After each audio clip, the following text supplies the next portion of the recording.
입니다. 창세기 24장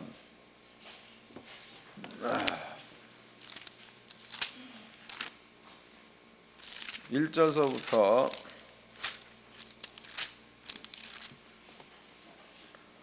9절까지 창세기 24장 1절로 9절 다 같이 한 목소리로 합독을 하도록 하겠습니다. 시작.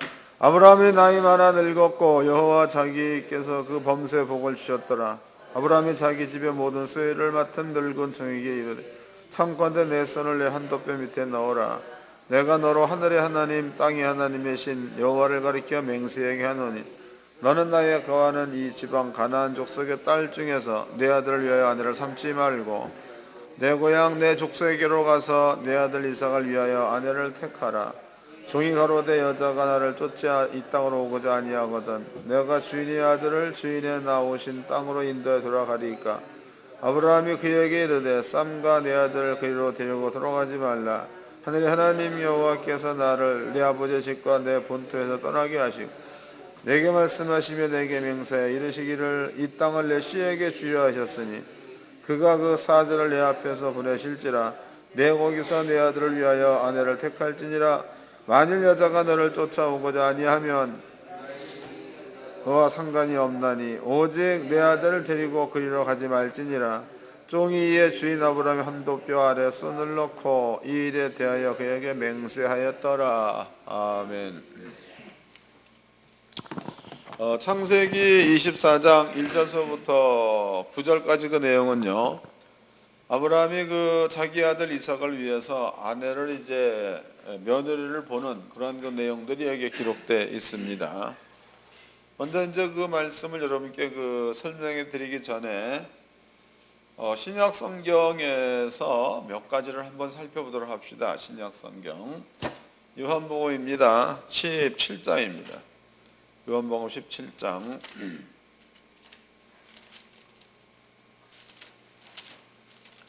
1절서부터 읽어드리겠습니다. 요한복음 17장 1절.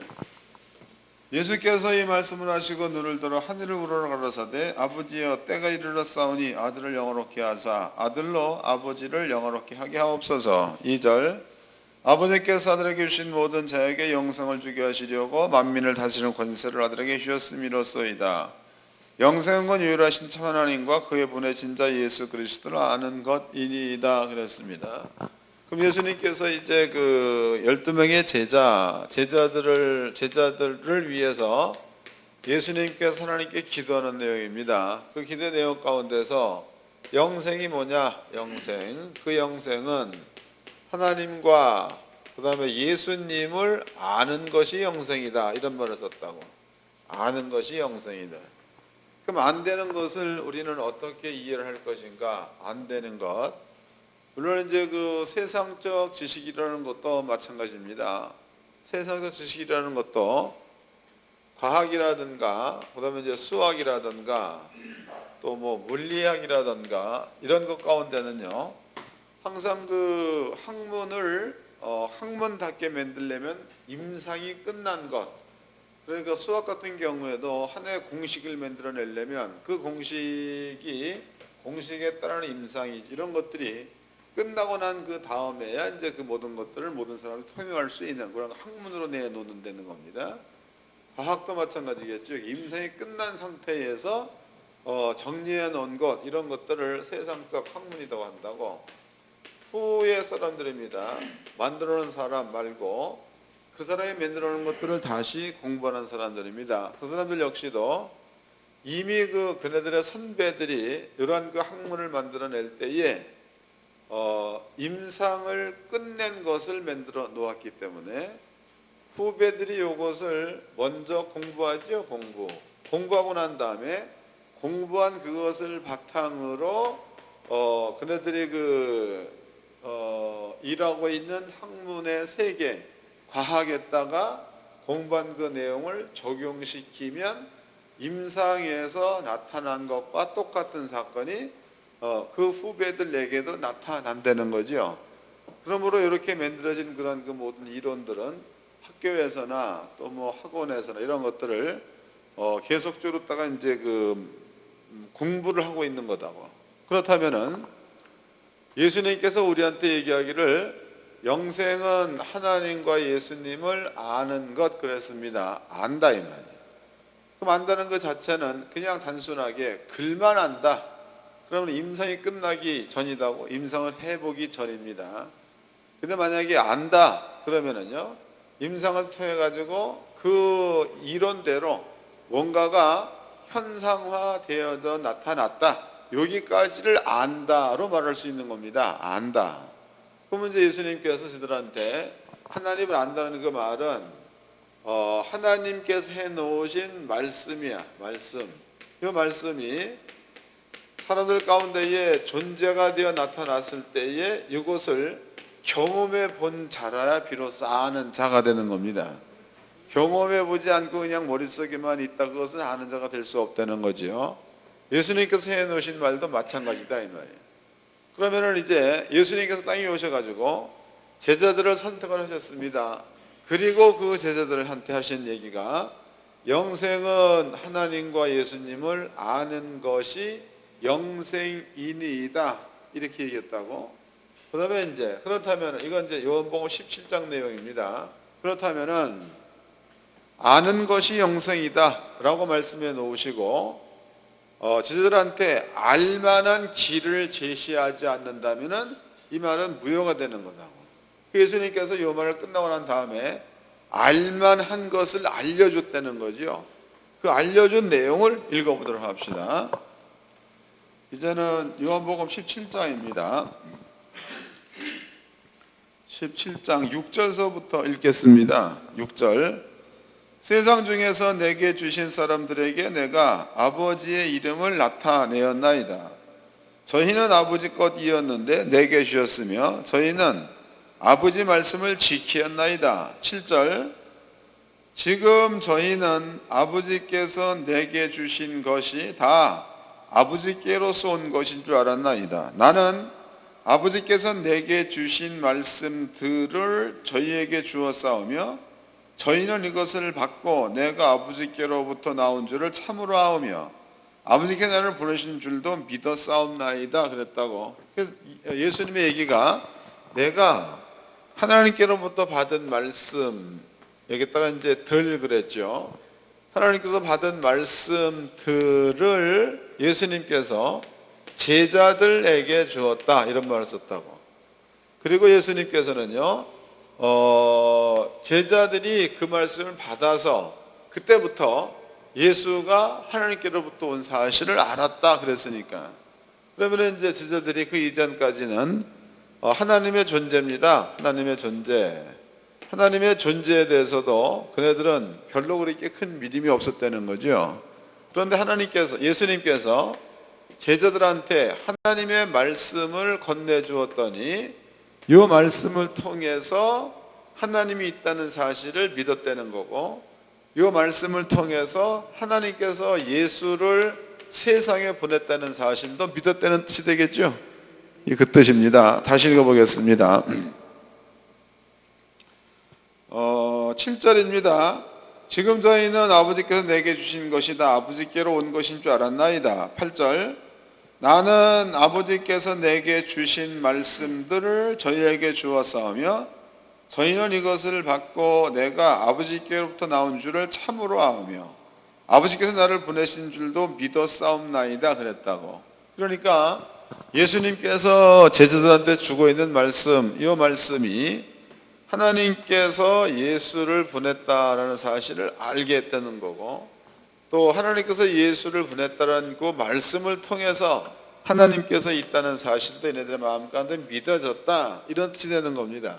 바꿔 얘기해 본다면 하나님의 말씀이 제자들의 마음 가운데에 아는 것으로 자리 잡기 이전에는 하나님도 믿을 수 없다는 얘기고 예수님도 믿을 수가 없다는 뜻이 되겠죠. 왜냐하면 영생이 될 수 없으니까 그렇다 이 말이에요. 이해가 된 건가요? 제가 여기다 여러분들 앞에 영생을 자세한 내용을 설명하지 않는 그 이유는 이미 우리는 지난 시간 날 동안이 뭔지를 다 아는 내용이다고. 이게 무슨 말인지. 그러니까 예수님께서 제자들한테 하나님께로부터 받은 말씀들을 예수가 저희한테 주었고, 저희들은 그 말씀을 받아서 하나님과 예수를 알았다, 또 하나님의 존재를 믿었다, 이렇게 설명되어 있습니다. 요걸 이제 기억해 놓으세요. 요걸. 그 다음에 이제 씨에 관한 이야기 해보도록. 씨에 관한 이야기입니다. 씨. 마태복음 13장입니다. 씨에 관한 이야기. 마태복음 13장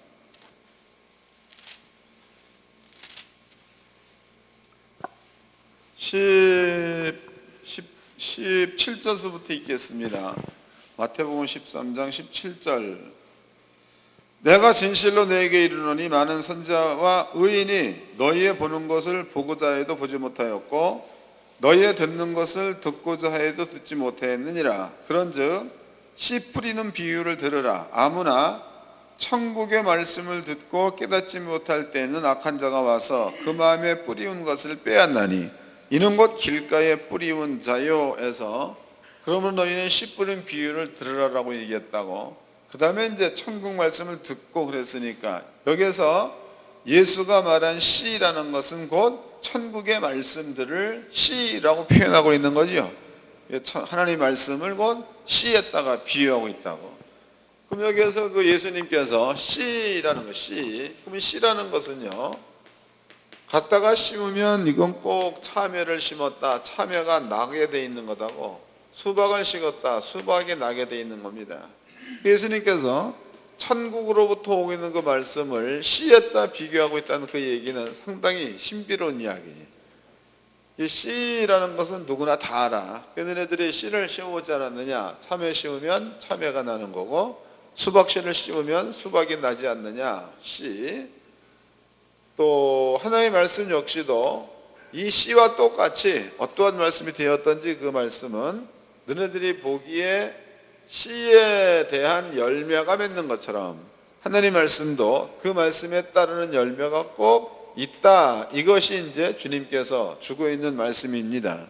모든 하나님의 말씀은 꼭 열매가 따르게 되어 있다는 거.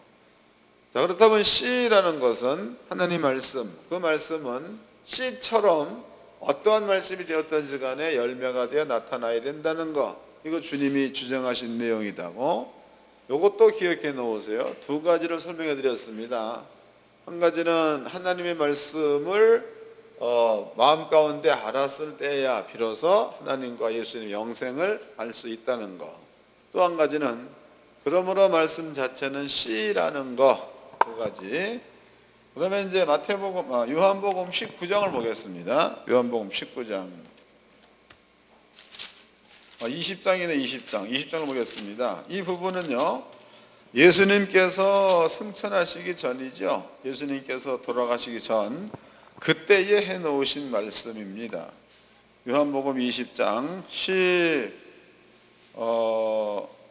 20절입니다. 요한복음 20장 20절. 승천하시기 전에 하신 말씀이라고. 이 말씀을 하시고 손과 옆구리를 보이시니 제자들이 주를 보고 기뻐하더라. 예수께서 또 가라사대 너희에게 평강이 있을지어다. 아버지께서 나를 보내신 것 같이 나도 너희를 보내노라 그랬다고. 아버지가 예수를 보낸 것처럼 예수님도 12명의 제자를 보낸다, 이 말을 썼습니다. 그러면 예수님께서 이제 땅에 왔습니다. 땅에 하나님께서 예수를 보냈다는 거지. 예수. 이것처럼 예수님께서도 제자들을 보낸다, 이래 놓았습니다. 그럼 예수님께서 땅에 왔을 때에 성경은 하나님께서 예수님을 땅에 보낸 것과 똑같은 방법으로 예수님도 제자들을 세상 가운데 보낸다라는 말을 썼다고. 아버지께서 예수님을 세상에 보낸 것과 똑같은 방법으로 제자들도 예수님께서 그 방법대로 세상에 보낸다, 이런 말을 썼습니다. 그럼 예수님께서 제자들한테 요 말씀을 주기 직전까지지요. 요 직전까지는 하나님의 말씀을 받아서 세상에 온 그 예수님은 땅에 오셔가지고 구원하는 일을 했다고. 구원하는 일. 구원하는 그 일들이 예수가 죽기 전에는 모든 그 질병을 가진 자들을 예수님께서는 구원하는 일을 했습니다. 예수님께서 가난한 자들한테 예수님께서 구원, 부요를 만들어 주는 일을 하셨다고. 예수님께서 귀신 들린 자한테 자유를 주는 그것으로다가 구원하는 일을 하셨다 이 말이에요. 하나님께서 예수님한테 너는 세상 모든 사람들을 구원하라. 그래서 구원하라는 그러한 말을 하나님께서 예수님께 주었고, 예수님은 하나님이 주신 그 말씀을 가지고 와가지고 이 세상에서 그렇게 살았다 이는 살았다.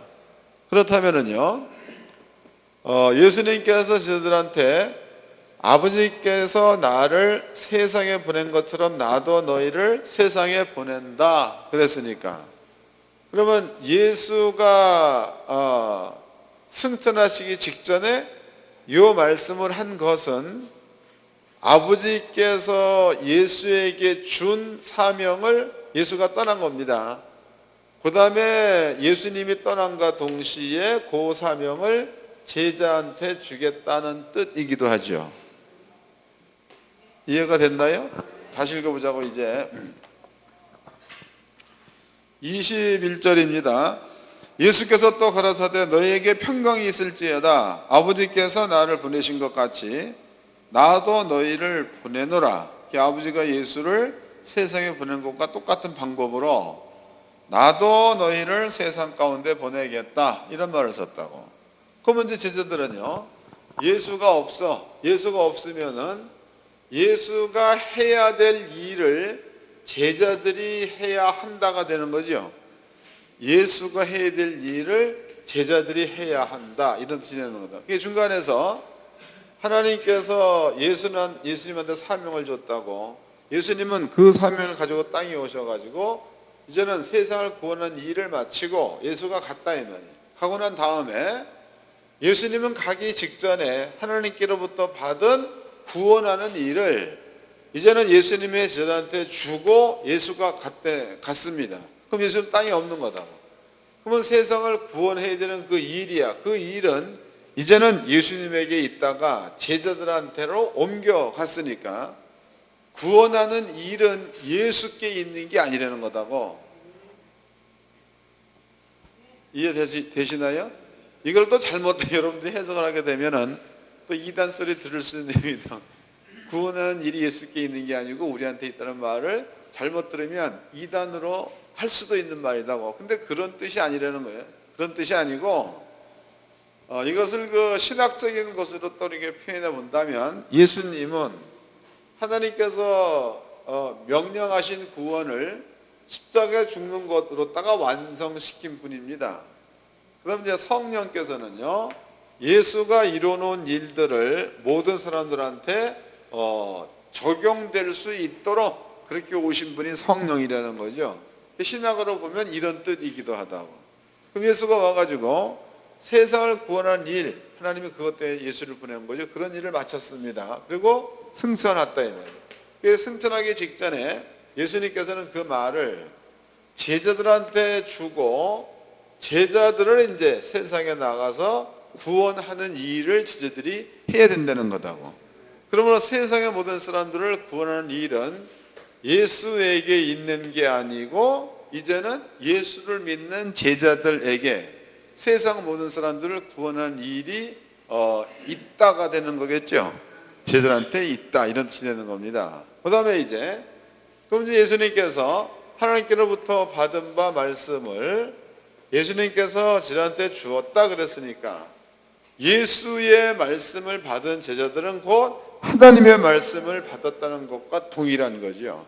그러므로 제자들의 입에서 난 말들이야. 그 말들은 예수님께서 복음을 증거할 때에 말대로 현실이지, 현실화되어 나타날 만한 일들이 제자들에게도 있어야 된다는 게 성경적으로 맞는 거다고.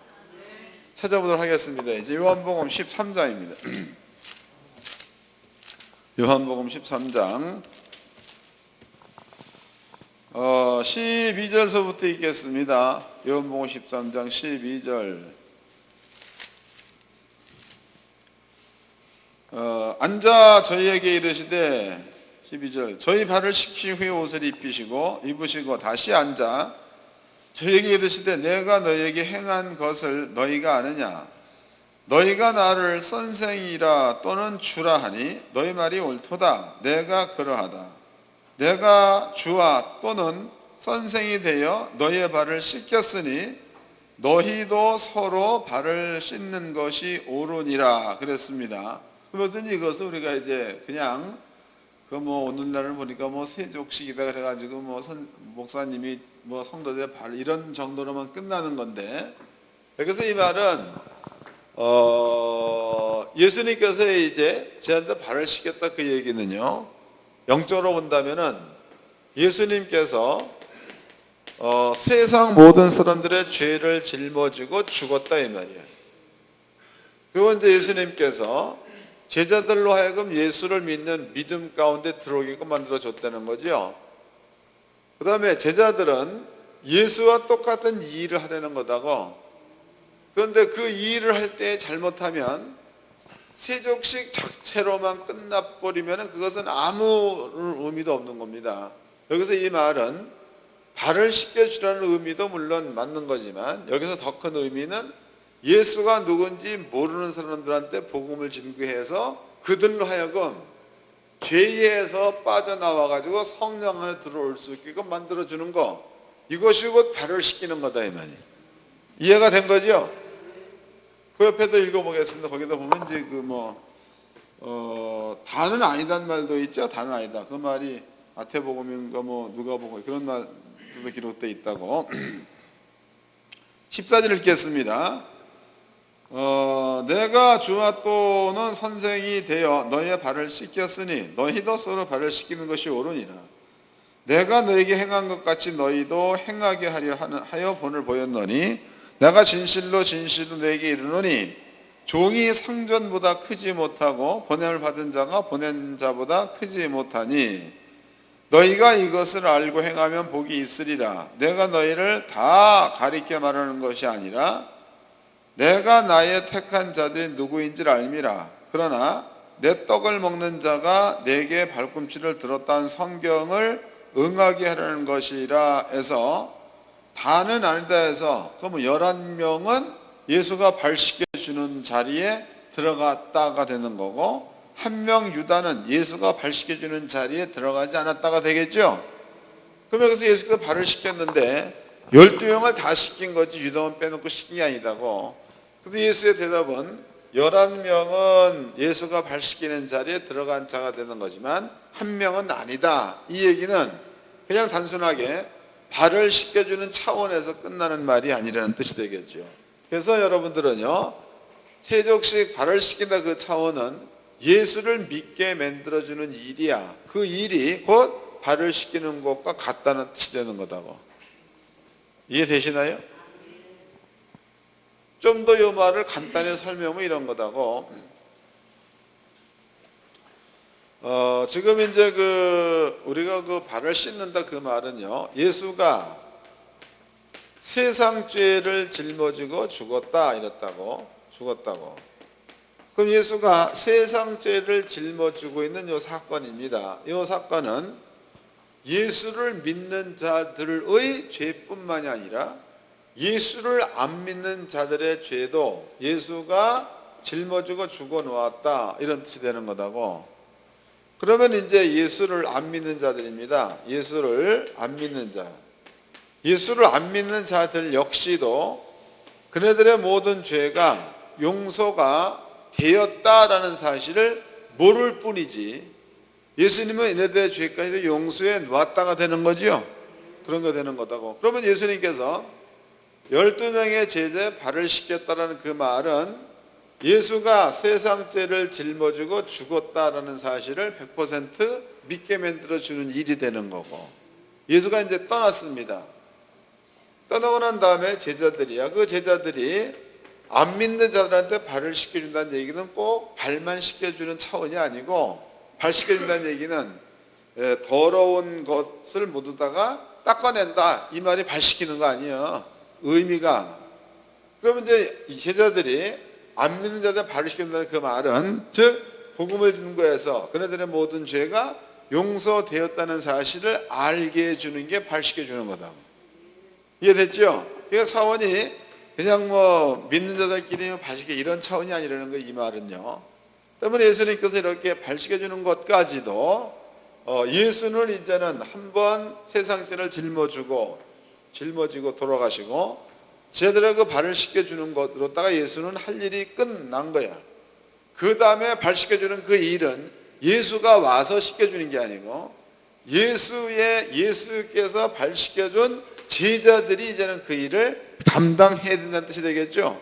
이런 겁니다. 그래서 예수가 세상 죄를 가지고 죽었다 승천했다 요 시점에서 예수님은 자기가 하나님께로부터 와가지고 구원해 줘야 될 모든 일들을 이제는 예수님께서는 손을 터시고 나머지 모든 제자들한테 후의 일을 맡긴 것, 이것을 이제 예수가 승천할 때 일을 했다고 보는 겁니다.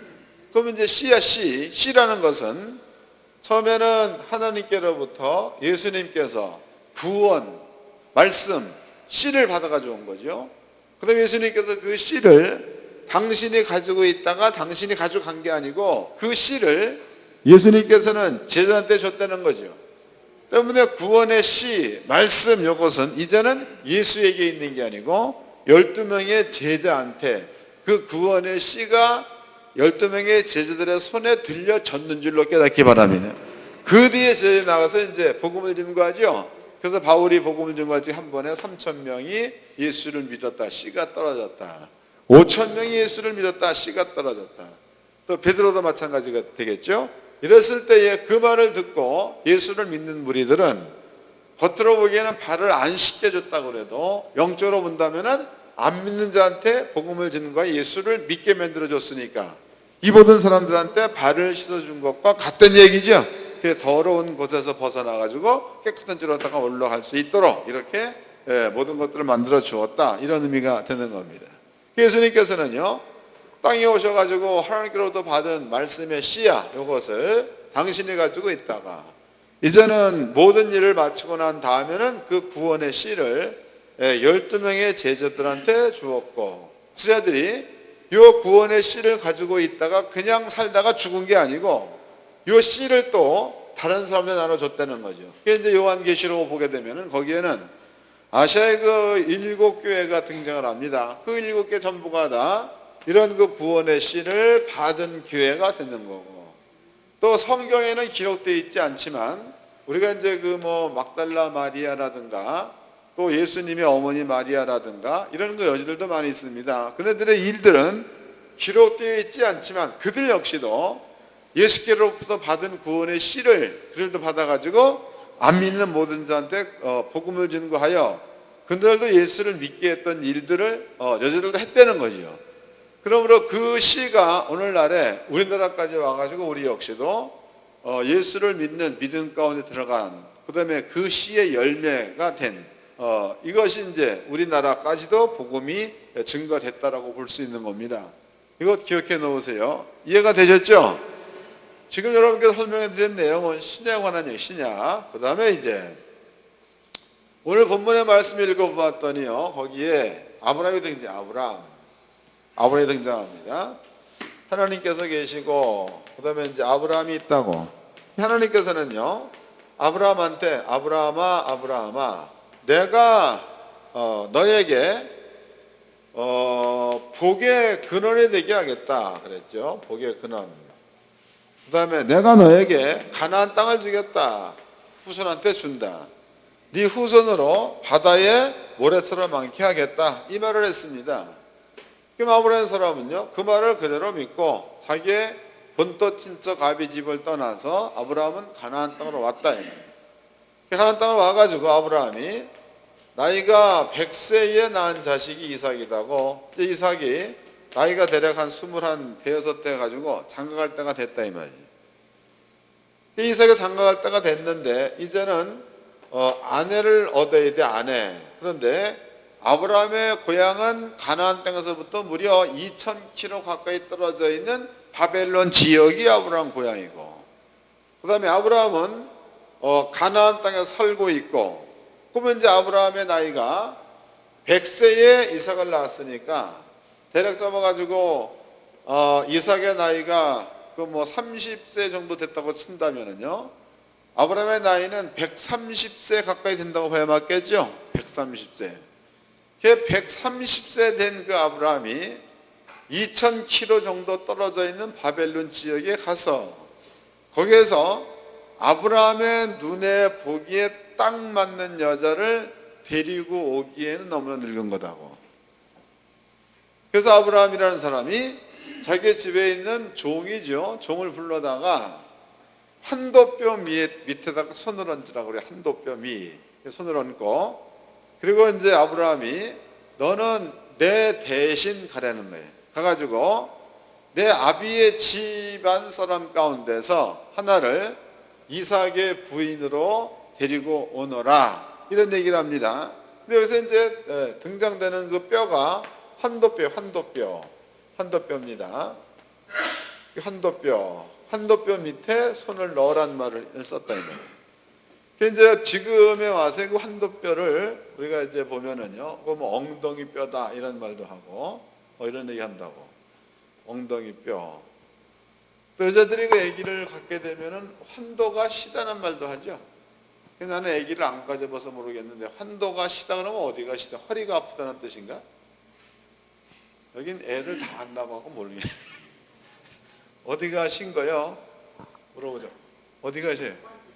고관절이 어디요? 네? 여기. 여기가 환도래. 여기. 나는 이제 애를 안 낳아서 환도뼈가 시다. 모르겠다고. 그런데 이제 오늘날의 그 아기를 낳아본 여자분들이 환도라는 것은 여기다 그랬다고. 환도라는 거. 그러면 이제 황도 그러면 그것을 좌측도 있고 우측도 있겠죠. 환도가 여기다면. 근데 성경은 환도를 여기만 얘기했다면 오른쪽 환도 혹은 왼쪽 환도 이래야 맞는 거다. 근데 성경은 환도뼈 밑 그랬으니까 어디가 되는 거예요?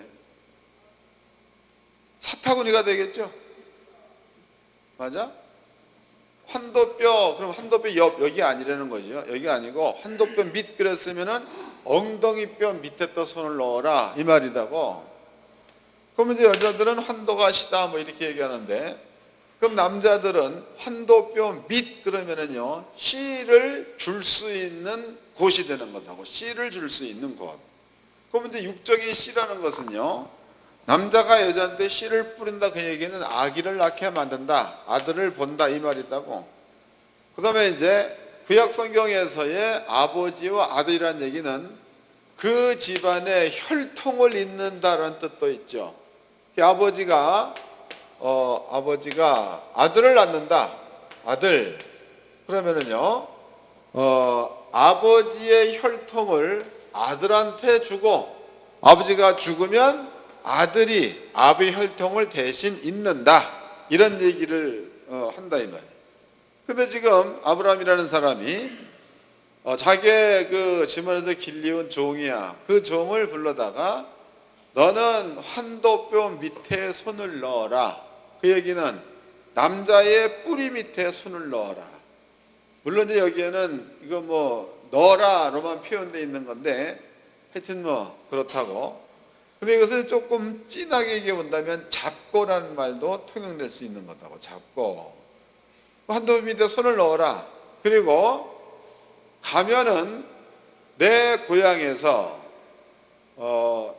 내 아들의 아기를 낳아줄 여자를 데리고 오라 그랬다고. 내 아비 집에서 내 아들의 아기를 낳아줄 여자를 데리고 오라. 그럼 바꿔 말한다면 아브라함 아들 이삭입니다. 이삭의 아들 그러면은 에서도 있고 야곱도 있는 거다고.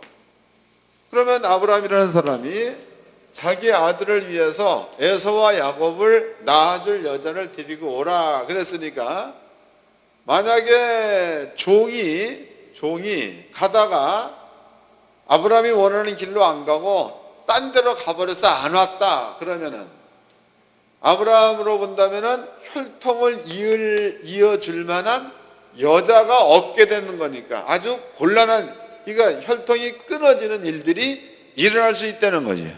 다른 데 가버린다. 물론 이제 아무나 자꾸 뭐 결혼식이면 끝나는 거지만, 근데 이제 하나님께서 주어진 일로 본다면 그래서 안 된다는 거다고. 때문에 여기에서 아브라함이 자기의 종에게 환도뼈 밑에다가 손을 넣어서 맹세시킨 그 말 가운데는 아브라함 이삭한테 전달되어질 수 있는 혈통을 통해서 오는 것과 하나님께서 복 주신 혈통 속에 있는 모든 복이야. 영적인 복과 육적인 복이죠. 이런 모든 것들을 아브라함은 자기의 그 집에서 일하는 종한테 이것을 맡겼다는 겁니다. 그럼 바꾸게 본다면 아브라함의 전부를 맡겼다가 맞는 거죠. 전부를 맡겼다. 또 아브라함의 전부를 이 종한테 맡겼다라는 그 말은 바꾸게 본다면 하나님의 뜻이 종에게 있다는 뜻이기도 하다고. 이해되셨어요? 그런 겁니다. 다시 설명하겠습니다. 이게 그만큼 중요한 거다고. 그러니까 조금 전에 설명한 내용도 여러분들이 잘 갖고 있어야 되는데 이걸 깨닫게 되면 왜 그 얘기를 먼저 했는 걸 알 수 있는 거다고. 그러니까 지금 아브라함이라는 사람이 자기의 집안의 종을 불러가지고 환도뼈 밑에 손을 넣어라. 환도뼈라는 그 얘기는요, 아브라함의 씨가 아브라함 씨가 이삭으로 나타났고, 그 이삭을 통해서 또 에서와 야곱으로 또 나타나야지만 되고, 에서와 야곱이 또 12명의 아들들 나타나야 되는 거다 이 말이에요. 그럼 비록 아브라함은 한 사람이지만 그 후대로 본다면은 하늘의 별처럼 많은 족속들이 생겨나는 거 아닙니까? 자식들이. 때문에 여기에서 아브라함이 자기 집에서 길리는 종을 아브라함의 환도뼈 밑에다가 손을 넣게 하고 하나님께로부터 맹세하고 난 다음에 그 종을 바벨론 땅으로 신분을 보냈다는 얘기는 하나님께로부터 받은 것과 자기가 갖고 있는 육적인 혈통의 모든 것들을 이 종한테 몽땅 맡긴 게 되는 겁니다. 몽땅 맡긴 거야. 여기는 남겨놓은 게 하나도 없다는 뜻이라고. 그럼 이제 종은 아브라함께로부터 모든 것들을 몽땅 받아가지고 종이 만약에 딴 데로 간다 그래 버리면은 이삭에게 리브가는 올 수가 없는 거니까. 그러니까는 혈통이 끊어진다고 봐야 맞겠죠. 그래서 지금 종이라는 사람이 그 모든 것들을 가지고 이제 아브라함의 집을 떠나서 바벨론 지역으로 갑니다.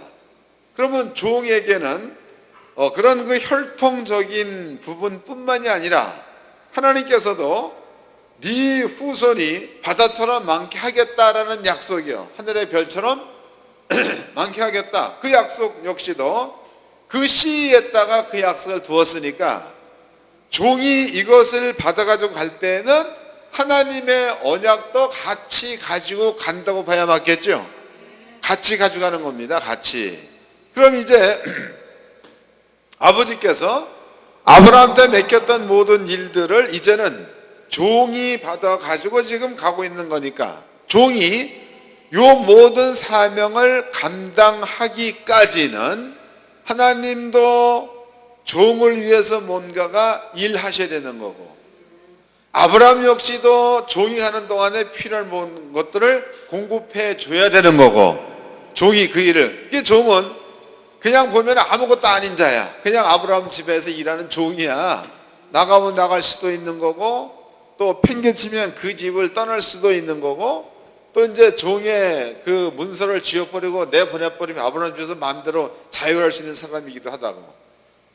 아브라함의 집안에서 종이라니까 아무것도 아닌 자야. 아무것도 아닌 그 자한테 지금 아브라함이 환도뼈 밑에 손을 넣어서 아브라함의 모든 것과 하나님의 약속의 모든 것들을 줬다는 얘기는 아무것도 아닌 자가 갑자기 엄청난 것을 받게 되는 거다. 아무것도 아닌 자가. 그러고서 이제 그 종은 자기네 작은 주인의 부인을 얻기 위해서 가나안 지역에서 출발해가지고 바벨론 지역으로 갔습니다. 바벨론 지역 가가지고 이제 그 목이 말라가지고 우물가에 앉아 있었죠. 우물가에 앉아 있을 그때에 그 종이 마음 가운데 기도를 해. 아브라함의 하나님이여, 지금 여자가 왔습니다. 그 여자가 우리 작은 주인의 부인이 되기 합당하거든. 내가 물을 달라고 했을 그때에 물을 주고, 내가 부탁을 하지 않더라도 내가 끌고 온 약대에게도 물을 주는 행위를 한다면, 그러면 그 여자가 이삭의 부인으로서의 자격이 있는 줄로 알고 내가 그 여자를 데려가 가지고 이삭의 아내로 삼겠습니다. 이런 기도를 하고 있는 겁니다. 그러면 지금 종이 비록 그 작은 기도를 했다고 칠지라도 성경대로라면 하나님께서 아브라함한테 주어진 모든 뜻이 이제는 종 위에 올라가 있으니까, 하나님께서는 비록 종이 그러한 기도를 한다 그래도 종의 어떤 그 위치라든가 신분이라든가 이런 것과 관계없이 하나님께로부터 주어진 모든 뜻이 그 종한테 가 있는 다음에야 하나님은 그 종의 기도를 들어줘야 될 의무가 있다는 거다. 이제 본문을 봅시다. 이제 창세기 24장입니다.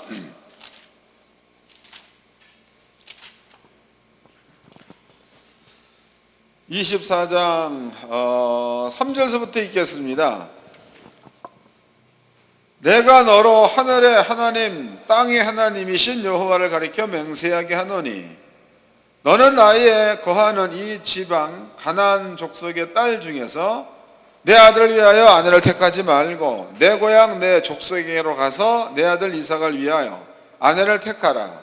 종이 가로되 여자가 나를 쫓아 이 땅으로 오지 아니하고자 하거든 내가 주인의 아들을 주인의 나오신 땅으로 인도하여 돌아가리까. 아브라함이 그에게 이르되 삼가 내 아들을 그리로 데리고 돌아가지 말라.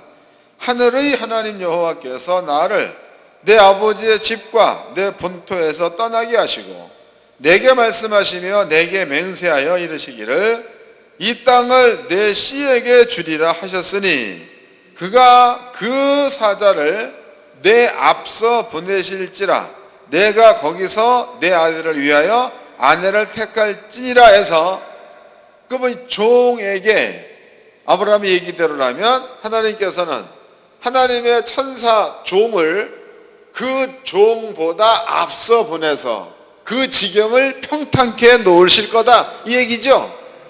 그러면 이제 여호와의 일이 뭐더라, 아브라함의 종이 가가지고 엘리에셀이 가가지고 이제 하나님 앞에 기도해. 하나님 내가 이렇게 하겠습니다 기도했다고. 그럼 이제 그 기도를 하나님께서 이제 들었다. 그러면은 종이 이뻐서 그 기도를 들었느냐, 종의 신분 때문에 그 기도를 들었느냐, 그게 아니라는 거죠. 아브라함한테 주었던 모든 말이 그때만큼은 종에게로다가 넘겨왔기 때문에 하나님이 종의 말을 듣는 이유는 종에게 하나님의 뜻이 머물러 있기 때문에 종의 기도를 듣는 줄로 깨닫기 바랍니다. 이제 가가지고 이제 그 뒤는 다 알지 않습니까? 그러니까 이제 리브가라는 여자가 물 길러 왔다가 종의 소리를 듣고 물을 떠서 주고, 그 다음에 이제 약단한테도 물을 나누어 주죠. 그래서 종이 그 여자가 이삭의 부인이다 결정을 내려서 여자를 데리고 돌아오는 그런 장면이 기록되어 있습니다. 그런 그 모든 환경을 아브라함의 말대로라면 하나님의 사자가 가서 그 모든 환경을 만들었다가 되는 거다. 읽어보겠습니다. 이제 8절입니다.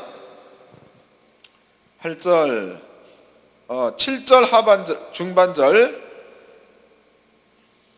7절 중반절 이 땅에 내 씨에게 주리라 하셨으니 그가 그 사자를 내 앞서 보내실지라 해서 이 땅 가나안 땅을 내 씨 그러면 이삭에게 준다는 거죠.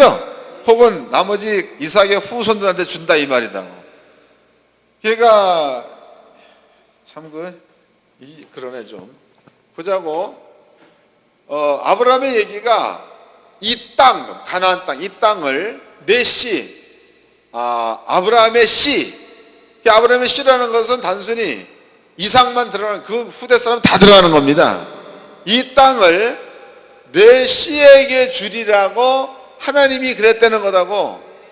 그러므로 그가 하나님께서 내 앞서 사자를 보낼 거다라고 얘기했으니까 종이 아브라함의 생각을 가지고 바벨론 지옥으로 갈 때에 종에게는 가나안 땅을 내 씨에게 주리라라는 하나님의 뜻이 종에게 머물러 있기 때문에 하나님은 그 종 앞에 사자를 보내가지고 종의 지경을 평탄케 했다는 뜻이 되는 거다. 이해가 된 거죠? 그 뒤에 이제 보면 또 이제 나머지는 그 뒷절에 기록되어 있습니다. 그렇다면은 요 이야기와 아까 그 이야기를 한번 우리가 이어보도록 하자고. 이제 이어봅시다. 아까 창세기 24장을 설명해 드리기 전에 여러분들 앞에 이제 예수를 얘기했습니다. 예수. 그 다음에 이제 제자를 얘기했죠. 제자. 그래서 제자들은 이제 세상을 구원하는 자, 이자로 이제 보냄을 받게 되는 겁니다. 근데 예수님께서 얘기할 적에 내가 아버지께로부터 받은 말씀이요. 말씀. 이 말씀을 설명할 적에 이 말씀은 씨다고 그랬죠. 씨. 그 씨에는 씨에 따르는 열매가 꼭 맺힌다는 얘기 드렸습니다. 이 말씀을 이제는 예수님께서 제자들한테 준다는 거다고. 제자들한테. 근데 그 제자들은 성경적으로 제자들의 직업을 봤을 때에 베드로는 어부, 또 야고보도 어부, 요한도 어부, 마태 같은 경우에는 세리, 뭐 이런 자들이다고. 그러면 직업으로 보았을 때에 이 사람들이 하고 있는 일들은 그렇게 뭐 세상 가운데서 칭송받을 만한 직업을 갖고 있지는 않다는 거죠. 그 맡겼다 이 말이에요. 그 맡겼는데 제자들은 이 말씀을 맡았을 때에 맡은 말씀 아니야. 이 안에는 모든 사람들을 구원해야 하는 하나님의 뜻이 이 가운데 있다는 거죠. 이해됐죠? 그 다음에 예수님께서는 이 말씀을 받아가지고 제자들한테 건네주고 난 다음에 예수는 없어져 버려. 이제는 없었다 이 말이에요. 그러면 땅에서의 이 제자들이 사는 기간이 얼마가 될지는 모르겠지만 제자들은요 예수한테 주었던 하나님의 뜻을 이제는 제자들이 받아가지고 제자들이 세상 모든 사람들을 구원하는 일들을 제자들이 했다는 거죠. 그럼 비록 제자들은 눈으로 보기에는 진짜로 참 내세울 만한 게 아무것도 없는 이러한 자들이라고. 근데 그네들이 맡은 것은 세상을 구원하라라는 하나님의 말씀을 얘네들이 맡은 겁니다.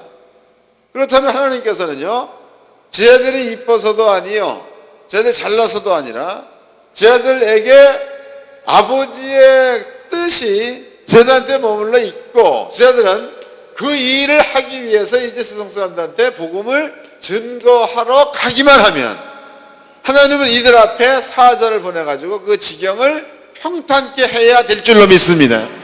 얘네들이 잘나서가 아니라는 거예요. 잘나서가 아니라 하나님께서 주신 씨를 이 사람들이 맡고 있기 때문에 이것 때문에 하나님 이들을 도와야 된다는 거다고. 아까 이제 우리가 그 창세기 4장에 보니까 엘리에셀이 그 집에 일하는 종이다고. 종. 그 종은 내보내면 나갈 수 있는 자고 또 형제도 분명코 아브라함의 집안의 모든 재산을 물려받을 자로 아브라함이 종을 내세웠더니 하나님 싫다 했잖아. 그게 아니다. 이삭이다. 그랬으니까 별 볼 일 없는 사람입니다. 그런데 이삭을 데려오는 길이야. 이삭의 부인을 데려오는 길. 요 기간 동안에는 하나님께 아브라함한테 있었던 씨죠. 요것이 이 사람한테 있고 하나님은 요 말대로 되게 하기 위해서는 이 엘리에셀을 하나님은 도울 수밖에 없다는 게 결론이다. 여러분들은요 스스로를 물론 약하고 모자르지 근데 여러분들은요 비록 약할지라도 비록 모자랄지라도 복음을 증거해서 사람들을 구원하는 자리에 머물러 있다면 하나님은 여러분 속에 있는 씨 때문에 여러분들의 앞길에 사자를 보내가지고 그 지경을 평탄케 하실 줄로 믿으시기 바랍니다. 이걸 믿어야 되는 거죠. 그래야 복음 들어가는데 담대함이 있는 겁니다. 이제는 우리 신약성경 한 군데 더 봅시다. 사도행전 14장입니다. 사도행전 14장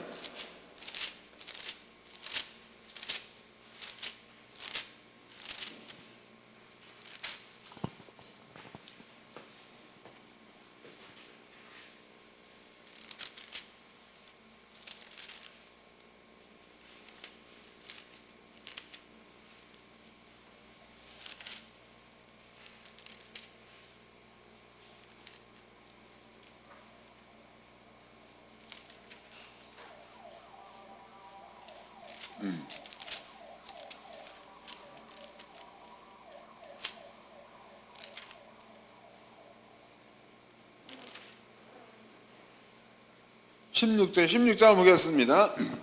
16장 11절서부터 읽겠습니다.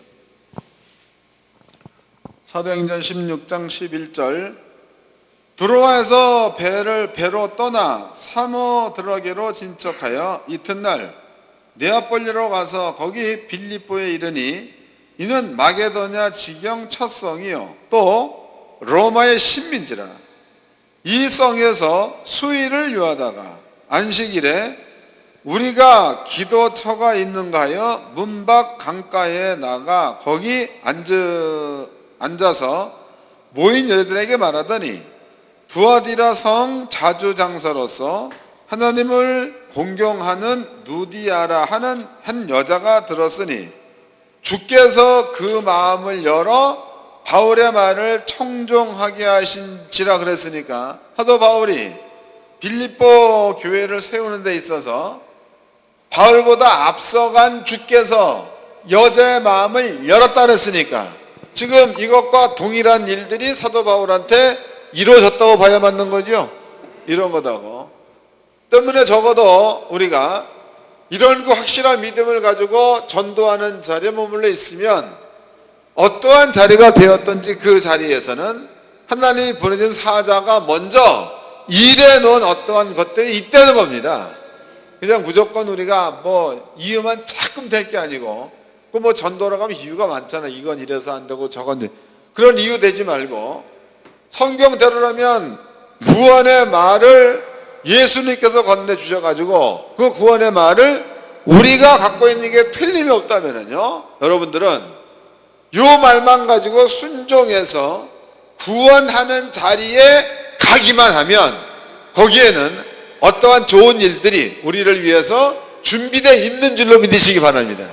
여기에는 기사와 표적과 능력이 다 포함되는 겁니다. 내가 능력이 받았다 이런 차원을 생각할 게 아니라 여러분들은 복음을 증거하라고 복음 증거하고 능력을 행하려고 하면 복음과 함께 능력은 자동적으로 나타나는 줄로 믿으시기를 바랍니다. 너무 쉬운 거 아닙니까? 너무. 이 아버지가 우리를 보낼 때에 그냥 보내는 게 아니에요. 그냥. 또 성경을 읽어보겠습니다. 마태복음 12장입니다.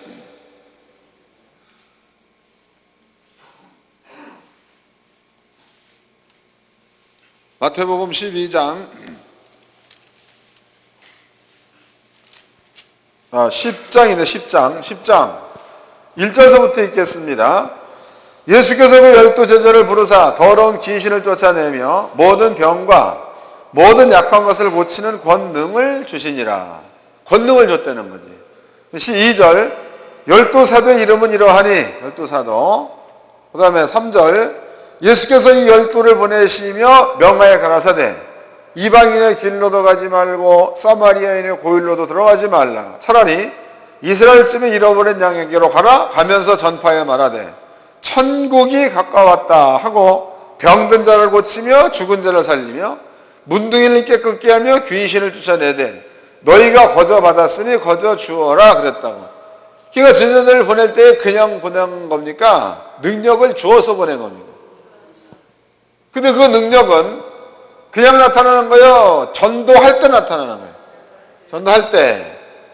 그러니까 적어도 목사님들은요 이런 믿음을 가지고 복음을 증거한 자리에 머물러 있으면은 능력은 나타내려고 하지 않아도 나타나게 돼 있다는 거고, 능력. 또 여러분들이 의식적으로 내가 능력을 행해야 되겠다 그래도 나타날 수 있다는 거다고. 이런 그 믿음을 가지고 마지막 때에 주어진 사명을 잘 감당할 수 있는 주의 종들 되기를 주의 이름으로 축원합니다. 옆 사람과 인사 좀 합시다. 맡은 자로서의 사명을 감당합시다.